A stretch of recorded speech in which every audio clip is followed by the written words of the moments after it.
Usually, state visits bring joy to the royal fans, because royal ladies put on display their magnificent tiaras during the gala dinners.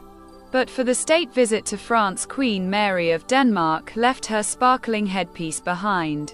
However, Her Majesty still managed to show off several regal pieces of jewelry, which were no less worthy of a queen than a tiara.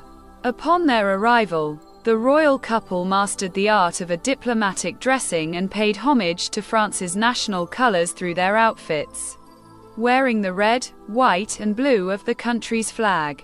Queen Mary also acknowledged France's leadership in the fashion world by wearing an elegant Christian Dior white suit.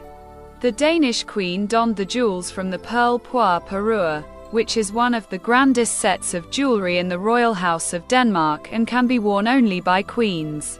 The brooch with a large pearl and the matching earrings originally belonged to Queen Louise of Denmark, née Princess Lovisa of Sweden, who was King Frederick's great-great-grandmother. They were given to her as the wedding gifts in 1869. Following year, Queen Louise inherited other pearl jewels from her mother, the pearl poire tiara and the brooch with 5 pearl drops. Adding them to her wedding gifts, she assembled a large parure, which she left upon her death in 1926 to the Danish Royal Property Trust, reserving it for the exclusive use of Danish queens. Since then, all queens of Denmark have worn the parure, including Louise's great-granddaughter, Queen Margrethe. Princess Lovisa was the only surviving child of her father, King Charles V of Sweden, and could have inherited the throne if the law had permitted female succession, like for example in Britain.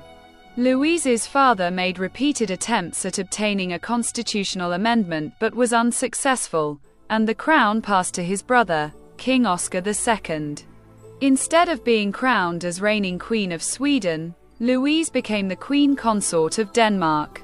Unlike her father, her grandson, King Frederick IX of Denmark, managed to change the constitution, securing his daughter's rights to the throne. Thus, Louise's great-granddaughter became the reigning Queen of Denmark. Margrethe II favored her great-grandmother's pearls very much throughout her reign, and even chose them for her final grand outing, as the reigning monarch before her bombshell abdication. Queen Mary debuted the brooch last year during the state visit to Norway, when she also wore the pearl poire tiara for the first time.